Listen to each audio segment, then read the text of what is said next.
Welcome back to Advent of Code 2025, day 7. Ready to begin in a couple of minutes. These are what the overall stats have looked like so far. All right, so that problem wasn't too bad in the end. Looks like 3 was the harder one. Overall, it's been easy though, relatively.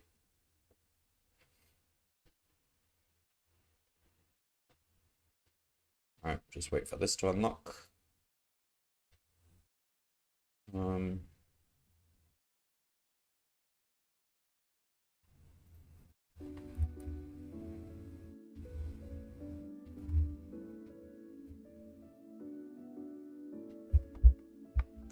Okay.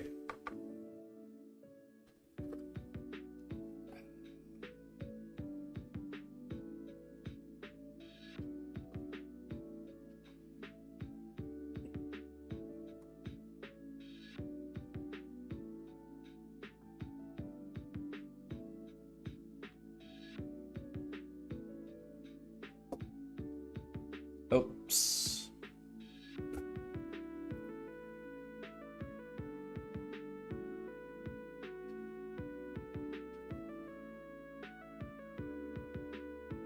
Oh, just knock my camera out and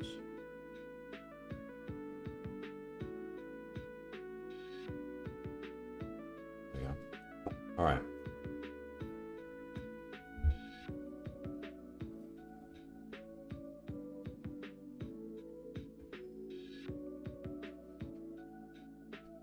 Here we go.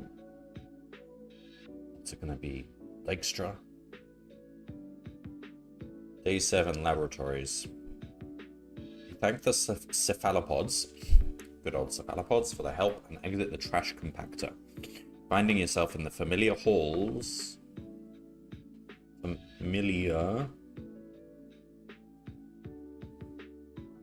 This is the one with all the guards. The North Pole Research Wing. Based on the large sign that says Teleporter Hub, they seem to be researching teleportation. You can't help but try it for yourself and step onto the large yellow teleporter pad. Suddenly you find yourself in an unfamiliar room. The room has no doors, the only way out is the teleporter. Unfortunately, the teleporter seems to be leaking magic smoke.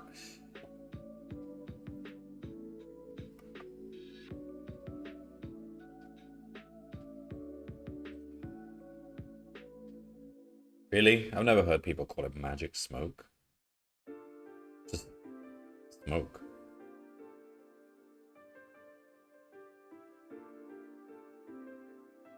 Alright. Since this is a teleporter lab, there are lots of spare parts, manuals, and diagnostic equipment lying around.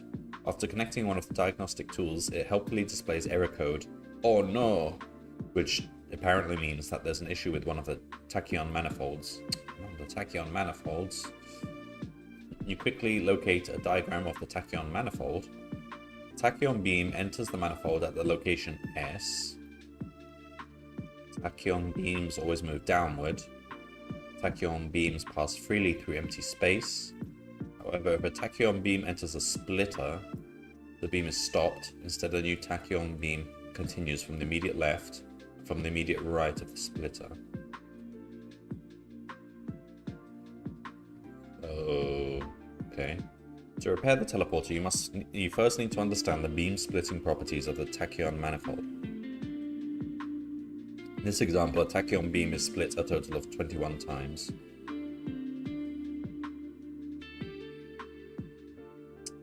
How many times will the beam be split? Alright.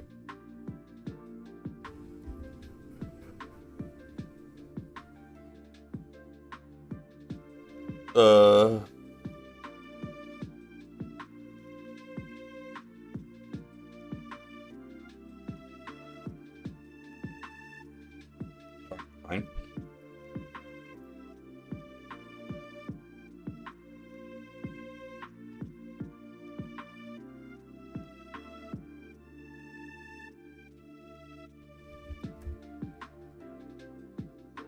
So do we want... Okay. So we'll make a grid like yesterday's.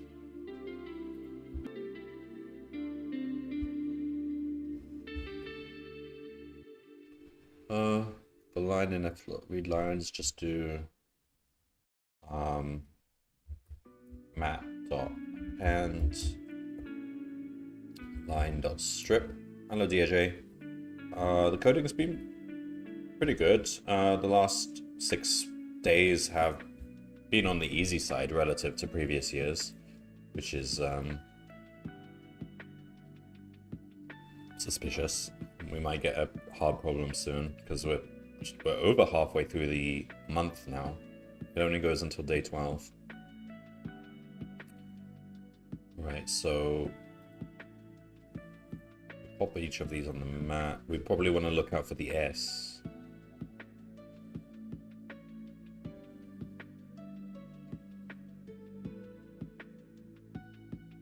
Just wait till 14 takes like 3 days. Well, 12 will be the last one.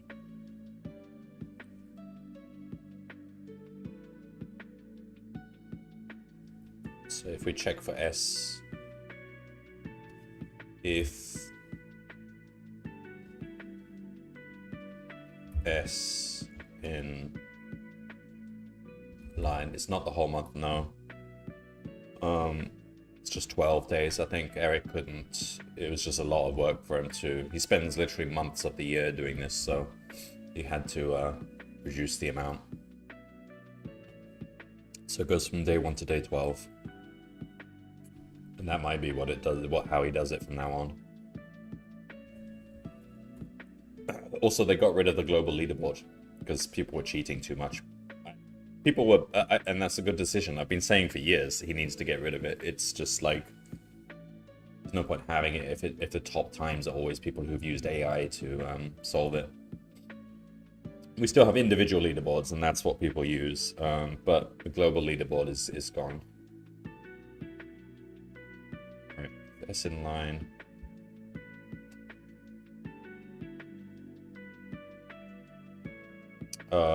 What am I trying to do? Okay, we want to store start equals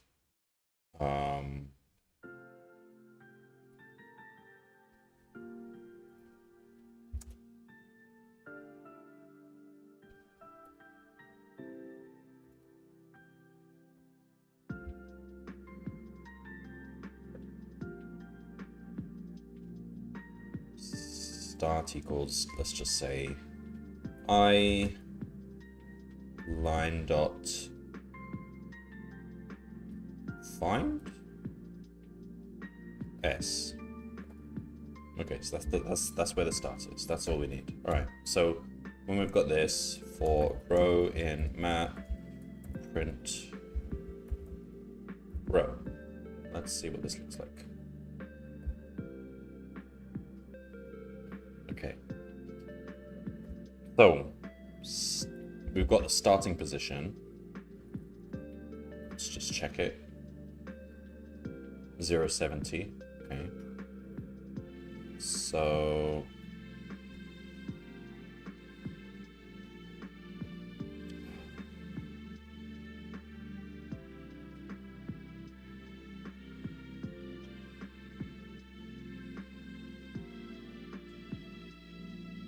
the beams carry on until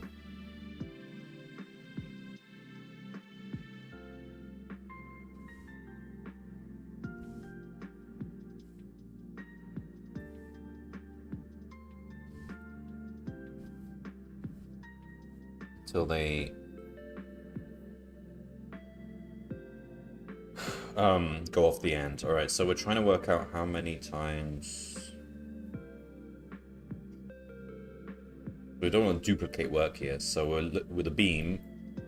If the beam comes in from here, then it splits down to here. But if a beam also is coming from here, that also is the same beam. So we don't want to duplicate like recursion here. Is this a giant pachinko machine? Or not quite. No, it's a laser beam that splits at each of these splitters. So there's a beam coming here, then it becomes beams here and here, and it becomes beams here and here and here, and so on.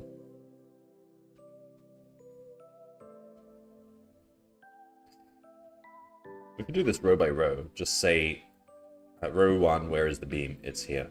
Row 2, where is the beam? It's here. And row 3, yeah, we do it like that. So in each row, we maintain a set of positions where the beam is. And then in the next row, we look at all those previous positions and move them down by 1 and see if that hits a splitter or not. Let me look at the... Yeah, that should work. Okay, let's do that. So let's say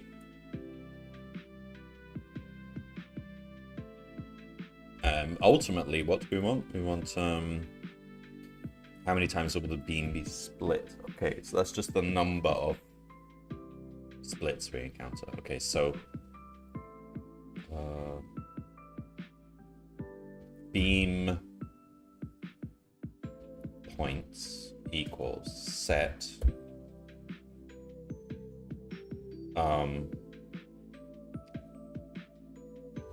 start. We just put the starting beam in.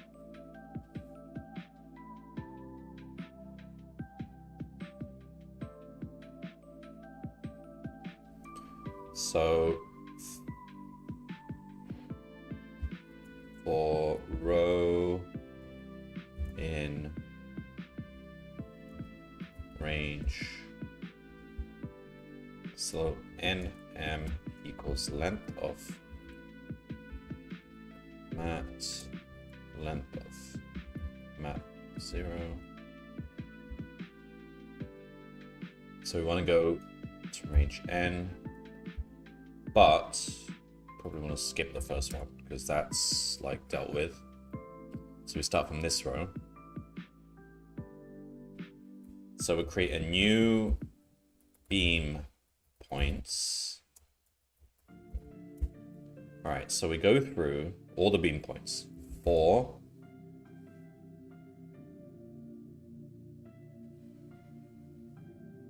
ij in beam points.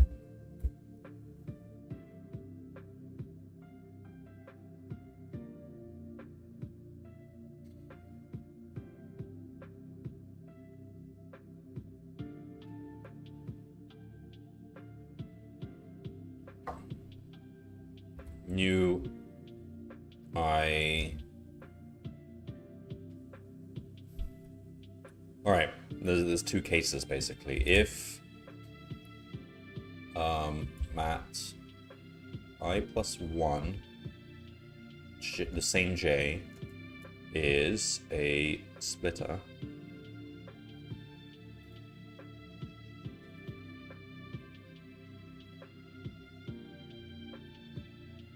do they ever have splitters next to each other? And what would you even do in that scenario? I don't think so. We can Control F this. Control F. No, doesn't happen. I'm not sure how you define that. Alright, so if it's a splitter, then new beam points dot add. So it'd be I plus 1 j minus 1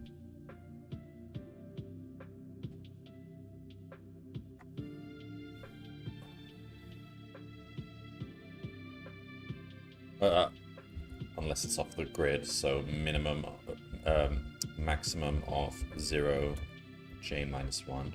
Does that even happen?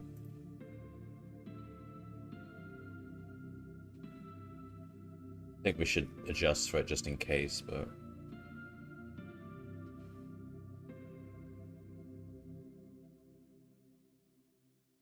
I don't think it happens. We'll not worry about it.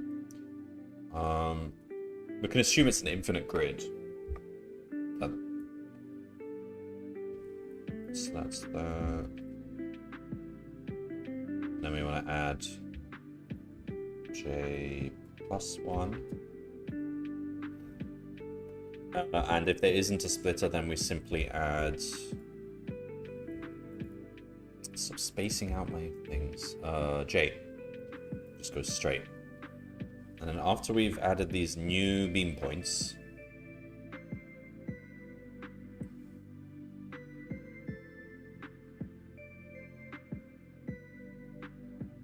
we do a swap.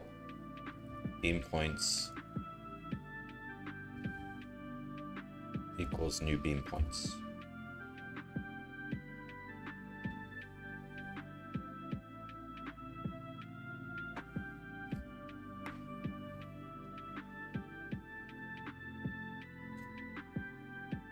And now what?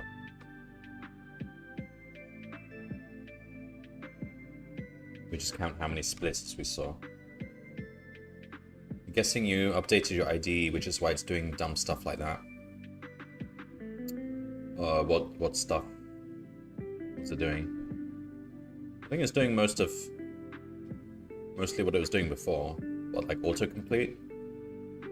Oh, that, yeah, it always did that. That's actually because I have like Python styling enabled, and this particular style that I'm using recommends spacing out. That I have to find the sheet and adjust it. I mean, for the most part, having a Python style autocomplete thing is actually a good thing. It does actually put a lot of things where I want them. On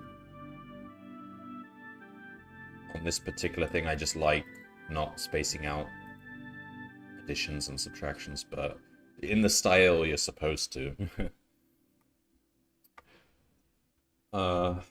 Beam points equals new points.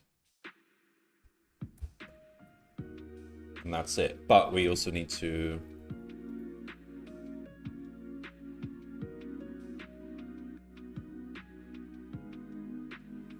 let's have a look. How many times will the beam split? But what if two beams join each other? So what do they actually mean by the phrase, how many times will the beam be split? I think they mean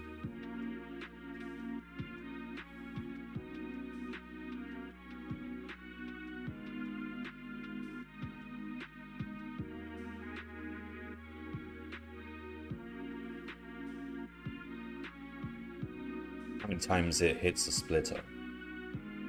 And that doesn't necessarily mean, you can't necessarily work that out from the number of beams at the end. because a beam might be split, but the two splits just join on with other beams, in which case it's almost like that split never happened. So, but that counts as one. So I guess we need to actually, each time we see a splitter, I'm just looking at their example. 1, 2, 3, 4, 5, 6, 7, 8, 9, 10, 11, 12, 13, 14, 15, 16.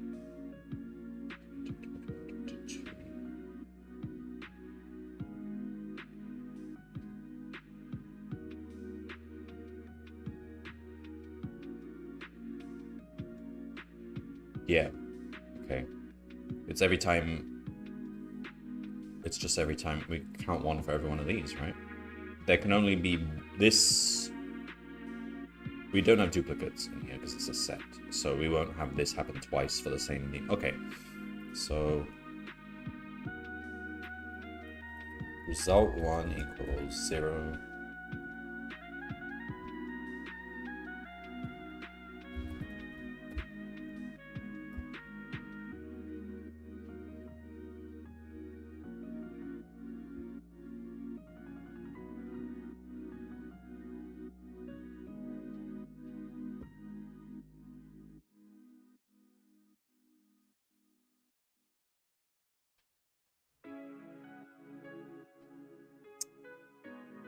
Apparently we've got ints. Ints have been sneaking into our beam points. Oh, that's not how you initialize a set. There we go. 1633.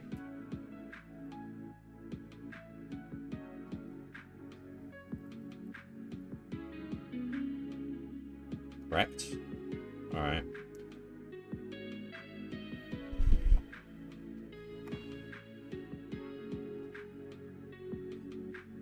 With your analysis of the manifold complete, you begin fixing the teleporter. However, as you open the side of the teleporter to replace the broken manifold, you are surprised to discover that it isn't a classical tachyon manifold. It's a quantum tachyon manifold. Whoa, what a twist. With a quantum tachyon manifold, only a single tachyon particle is sent through the manifold. The tachyon particle takes both the left and right path of each splitter encountered. Since this is impossible, the manual recommends the many worlds interpretation of quantum tachyon splitting. Each time a particle reaches a splitter, it's actually time itself which splits. In one timeline, the particle went left, and the other timeline, the particle went right. To fix the manifold, what you really need to know is the number of timelines active after a single particle completes all of its possible journeys through the manifold. So there's the particle where it went left.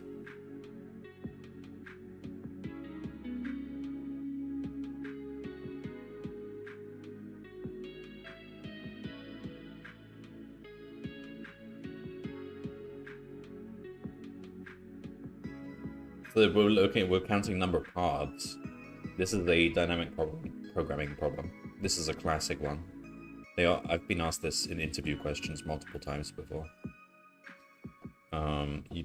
So what's the solution? I think this can be done recursively, but you have to use memoization otherwise, because it's going to be an exponential number. But you don't want to count exponentially many paths, that'll take too long. So you count how many paths.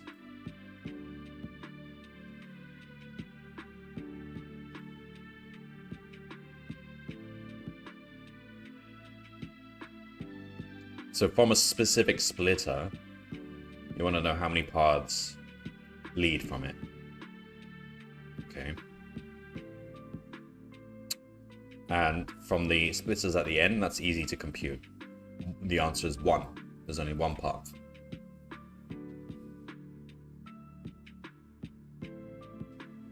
And every time you know a row down here, you can work out a previous row and so on using dynamic programming. I don't see anything being hard here. Let's try it then.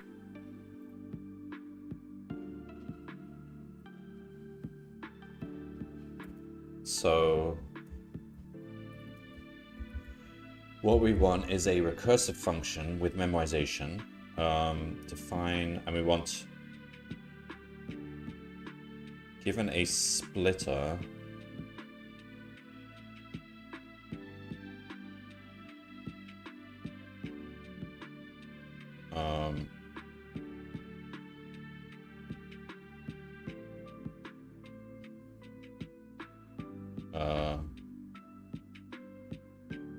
we just want to return num parts for a given splitter. For a given position? No, a given splitter. So let's say we feed in the splitter with an I and j value.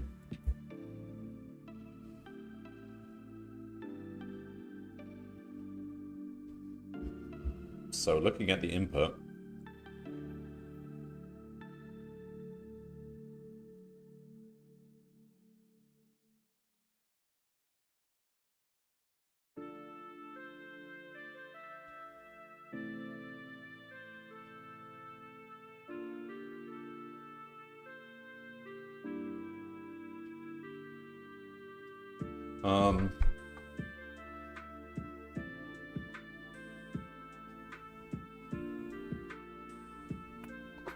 I guess we've got to look at these left and right parts. So left equals I j minus 1.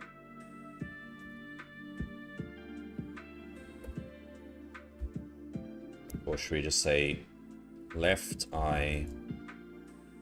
j equals I j minus 1. And we want to work out where that beam goes until it hits the splitter or hits the end, I suppose. So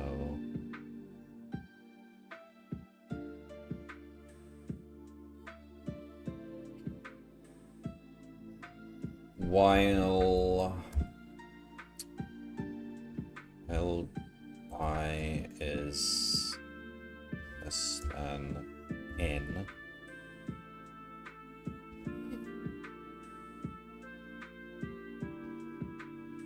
if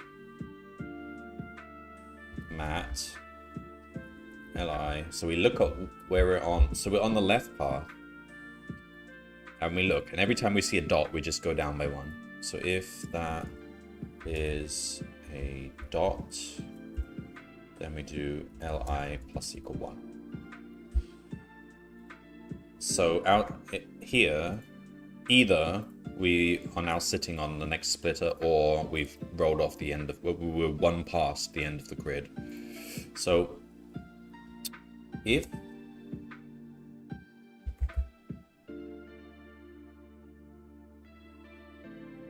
Li is n, or greater or equal to n, I suppose, that means the left count is 1. There's no splitting that occurs. We just go straight to the end of the grid.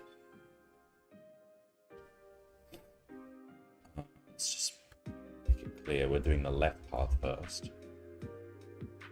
Else, we do hit a splitter. And this is pointing to it. So we say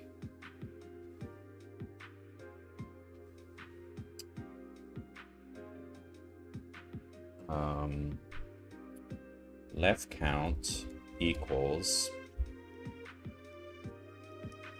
recursive num parts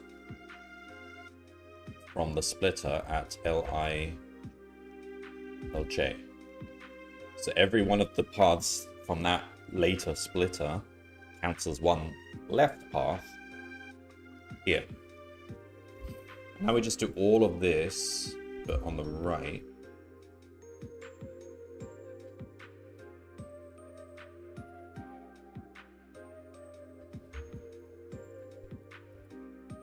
So we've got right I, right j equals I j minus 1.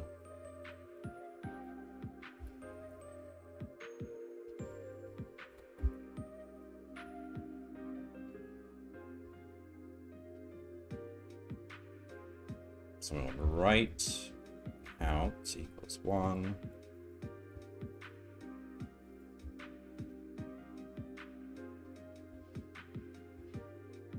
Paths right, RIIJ. So after all of this, we just return left count plus right count. The beam can go any of the left paths, it can go any of the right paths. And they can, even if it intersects, it doesn't matter because it's defined uniquely by the splitters it followed along the way. And the most important thing, though, is we need to... What's it called again? LRU cache it. Is that how you do it? You just put that.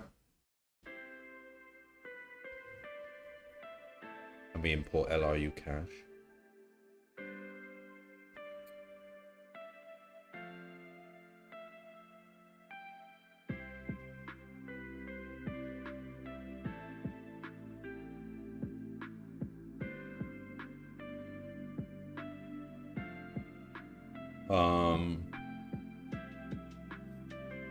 And now we just print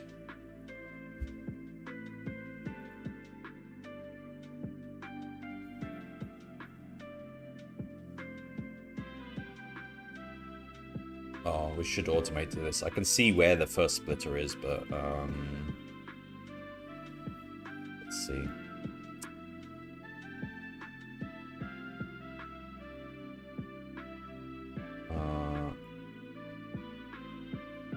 Okay, so beam equals start. Let's see, BIBJ equals start. It's basically just this.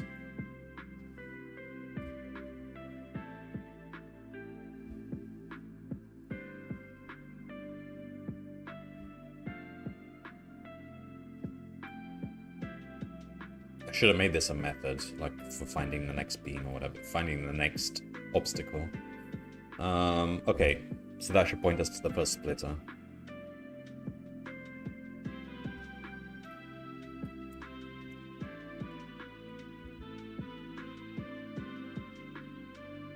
Now we print num paths bi bj.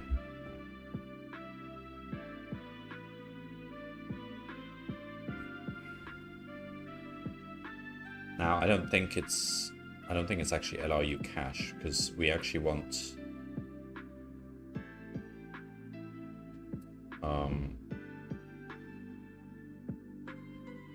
stop. I don't think that's actually what we want. Let me look it up.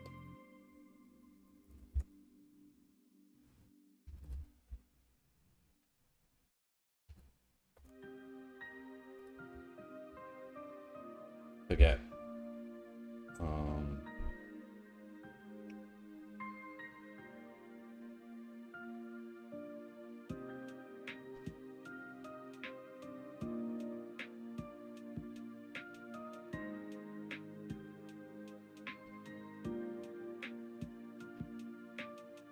We don't actually want to use LRU cache. We want to use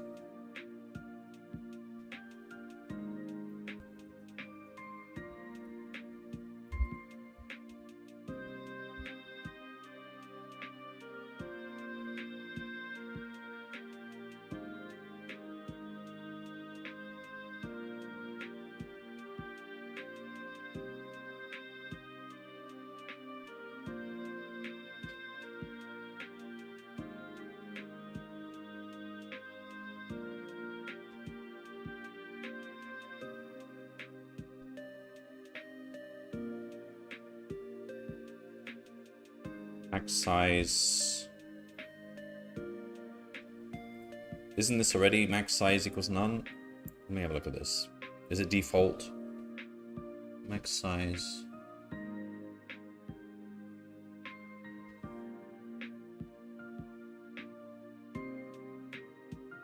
Oh, it defaults to 128. How did I do this before? Hang on. No, there was a different...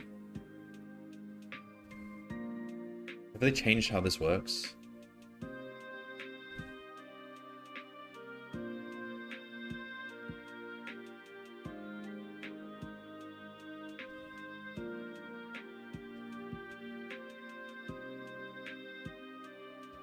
Do you not just write, like, memwise or something?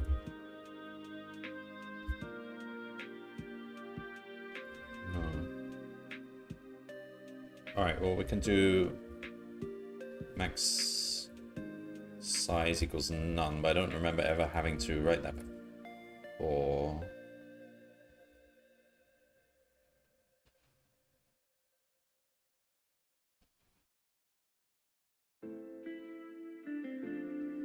But if it's none,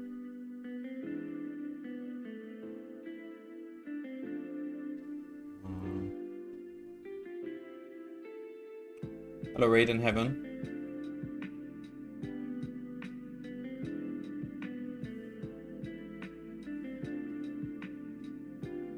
What's that?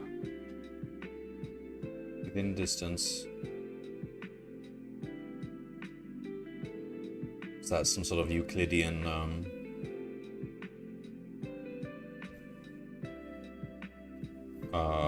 distance method? I'm trying to remember how this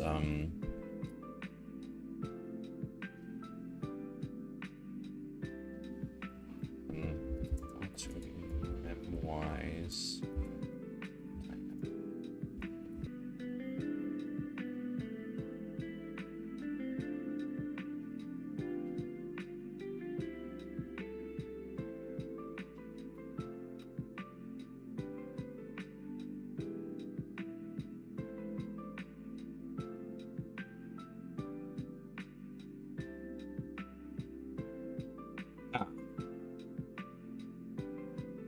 Shouldn't be using LRU cache, as I suspected. We don't want LRU, not least recently used. We want like a full cache, don't we?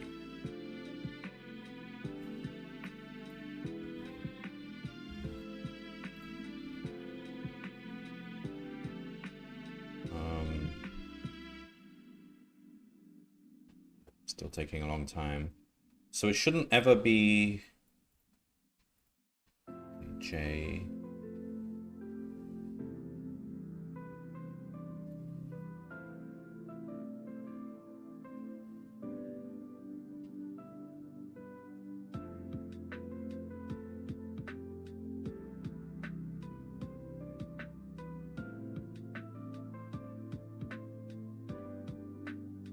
What are you making? I'm trying to solve Advent of Code. Let me post the link for this. Day 7.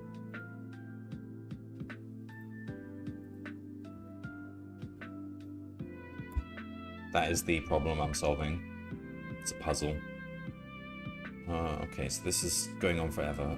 That's not what I expected, so I've got a while loop somewhere that's not terminating. While li is an n. N is defined to be length of mat. Okay. While I...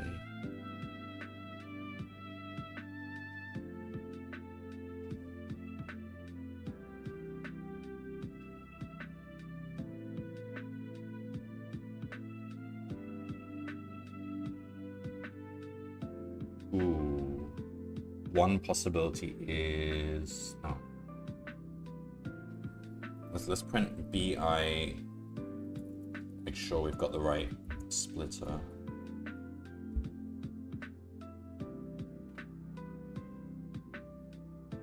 Oh.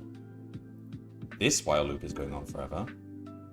BI BJ equals start, right? Start is that.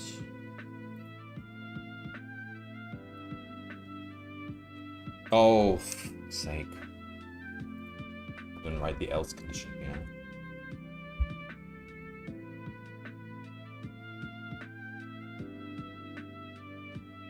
BIBJ 070, that's not right.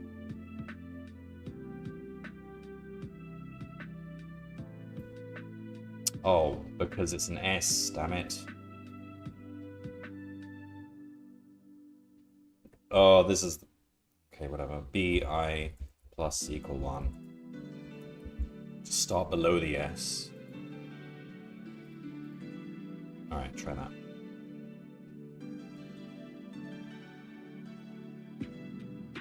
$270. 0, 1, 2. Okay, we're on the correct splitter. That's a start, I guess. Now.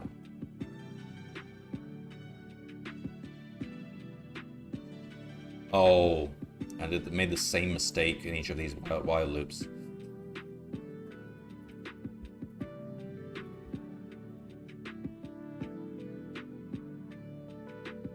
So this while loop, just do this in the safe way. Just say while li is less than n, and that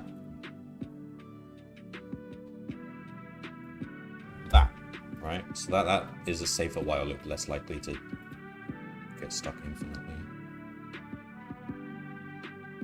So we do this pattern here, but this is ours. And just do this as well. You need to keep track of what is above. Yeah, sort of.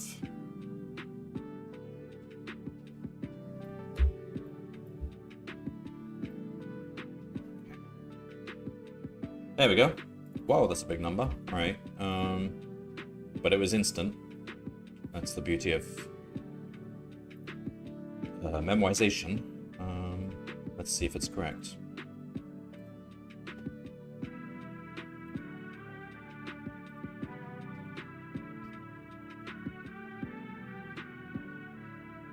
Not correct. Okay. That is a bit too big, actually. Actually, I don't know if it's too big. It doesn't fit in the bar, though, so that's a bad sign. Alright. So, my worry is that they're defining path in a way that I've not taken it to mean.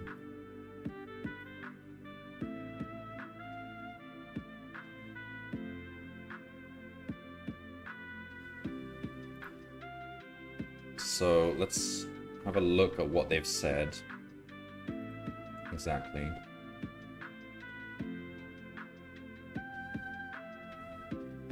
It ends up on 40 different timelines.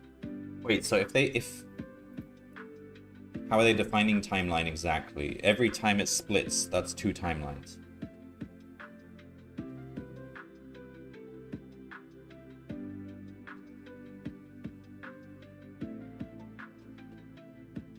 Okay.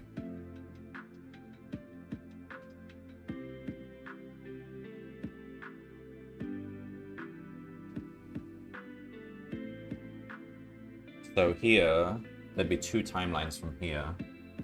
1, 2, but then they split. So you want to add all the timelines from the left, all the timelines from the right. Hang on.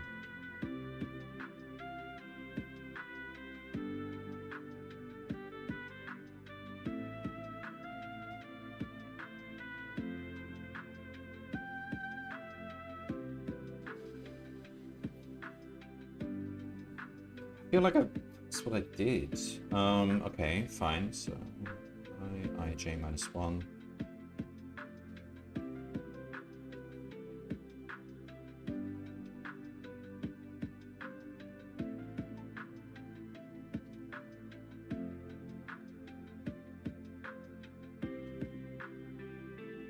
Okay, it's probably a minor error then. I need to take 2 minutes break though, so I'll leave it on this browser screen.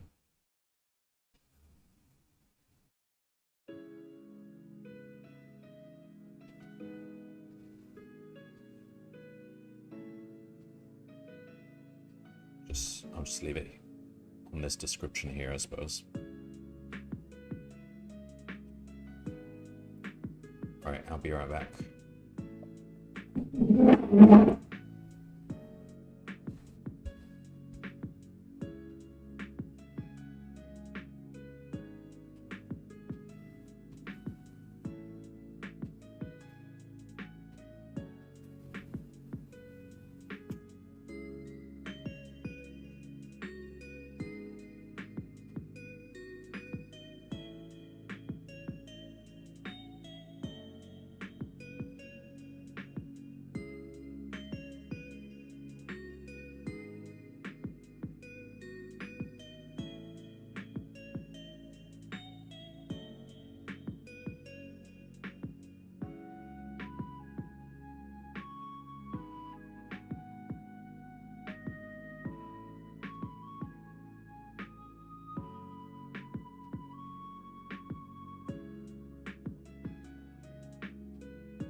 Okay.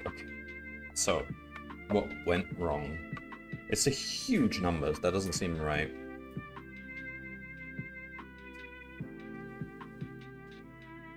Seems like it could be too big, but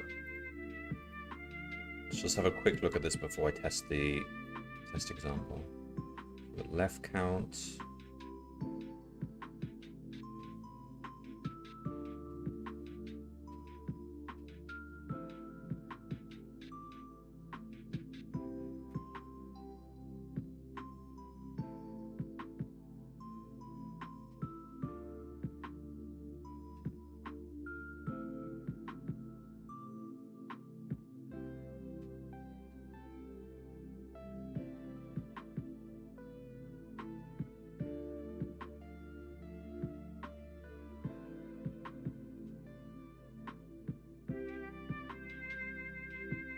On the first splitter, it should be like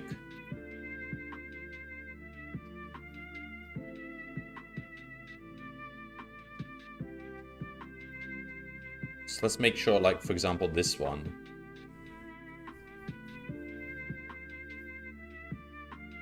is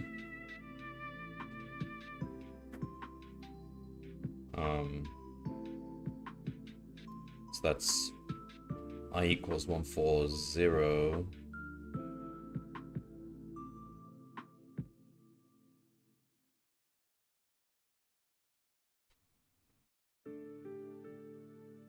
J equals 1.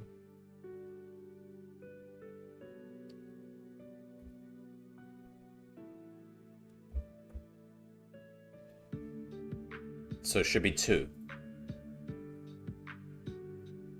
Yeah, it is. And then if we go 1 up, so if we go to the one up here,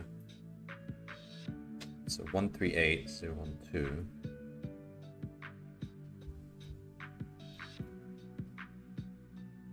Four. So that's splits 1, 2, and for each of those it can go 1, 2, 1, 2. 4. Okay, fine. Let's try the test example then.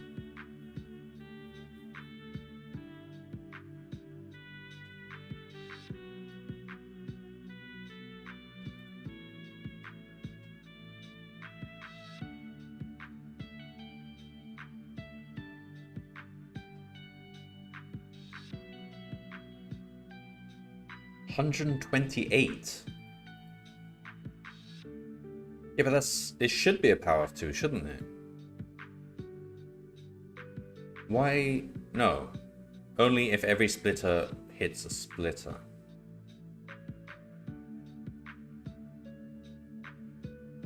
But if we look at the example, if every split, if we always keep splitting,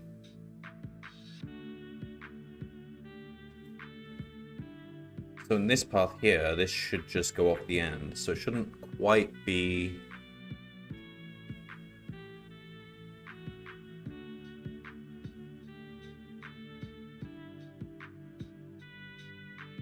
So these should be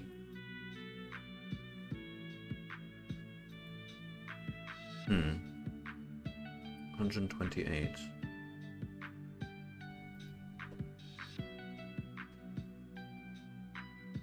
What are different timelines?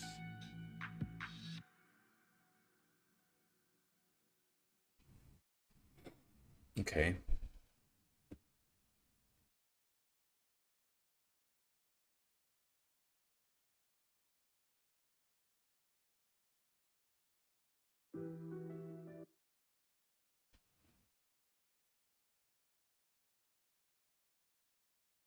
So we know the ones at the end compute 2.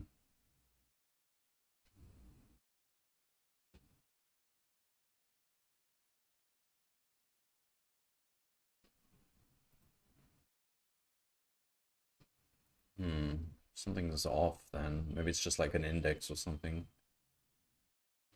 Right. Oh, fuck's sake. It's plus. That's why it's double. That's why it's powers of 2. Because it's just doing the left path doubled. Damn it. There we go. 40. Alright. Alright, and the full thing.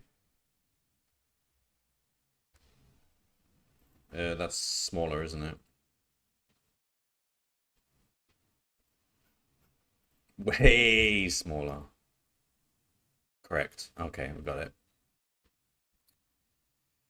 Yeah. Cool. Oh, not many people have solved it yet. Well, no. Actually, 3,000 is a lot of people. It's just these numbers are getting big now because a lot of people are catching up on these.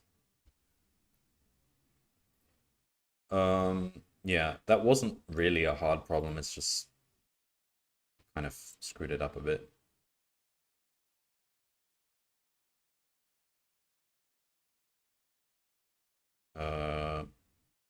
Yep, people are doing it.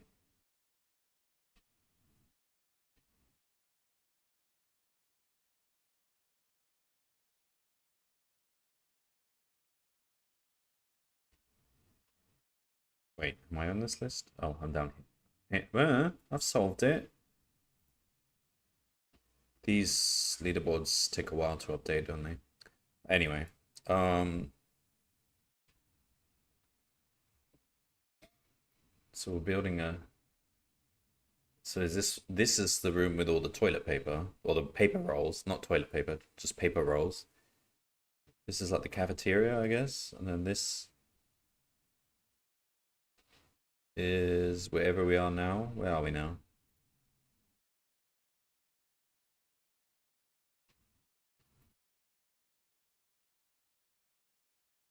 Tachyon room, the laboratories. What does the 1, 2, 3 mean? Oh, that's where we are now.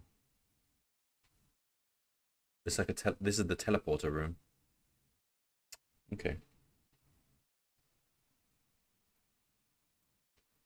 Oh my god, why is the music just pause? Alright, so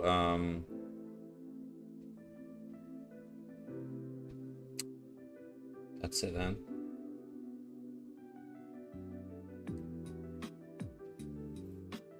Good problem. That is that's a good problem where you can't just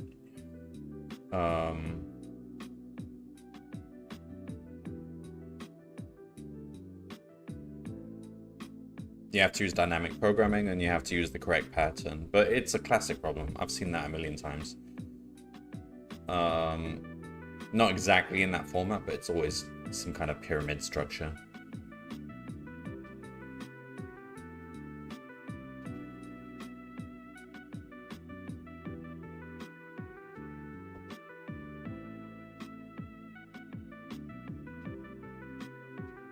Not much to say about it. It's dynamic programming, use memorization. Python has it all built in, so it's really efficient.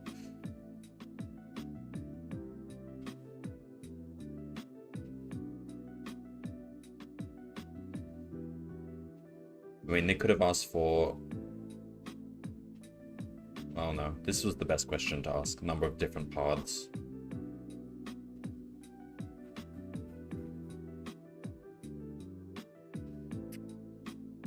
Okay then. Tomorrow, I don't think I'll be on time at all. I might be several hours late. So,